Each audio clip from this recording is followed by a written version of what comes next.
I think what's important to understand about the space, I think both the venture capital and the enterprise development space, is there's a major role for both government and private sector to play. And I think that often when you get a breakdown in almost whose responsibility is what, is when you get a stalemate in spaces like this. I think that government certainly has done a lot in the VC enterprise development space. They've created incentives. For those of you who aren't familiar with the BE scorecard, there is the incentive under enterprise development to invest into the space. And they've created a number of other incentives which I don't think many people are even aware of, some not necessarily that well marketed. So there is Section 12J in the Tax Act as an example, which looks to give individuals a tax break for investing in small businesses. Another thing which government are doing. And then there are a number of sector-specific incentives that the DTI have put out to try and drive this behavior around investing in small businesses. There's also the well-publicized Jobs Fund.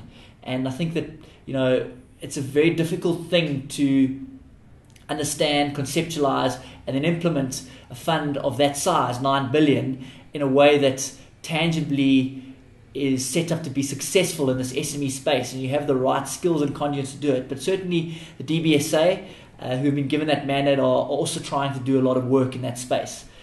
I think that all of these are good public sector driven incentives, and I think there is a lot of tailwind helping the sector.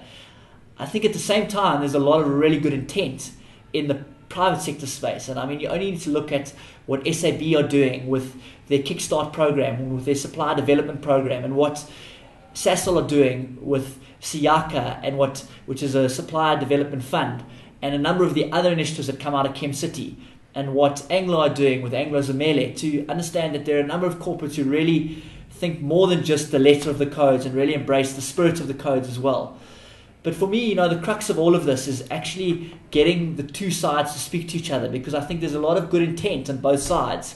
And I think often they miss each other, and that is when people get disillusioned about doing initiatives which then don't count for points, whereas they are certainly in line with the spirit of the codes. And likewise, where government feel that there are initiatives that are going on that, although they're ticking the box, aren't necessarily helping them unlock this really major problem which they're dealing with around small business and entrepreneurship development. So I think that communication's key, and almost the conduit for that is an understanding of the space and best practice and what works in the space. And I think from an Edge perspective, we are always trying to go to conferences. Tomorrow I'm off to Limpopo to speak to government there to try and help them understand what is best practice, because often what looks to be best practice in the space isn't best practice. And that's talks to the fact that what's socially and politically the right thing to do doesn't necessarily need to always be implemented using social and political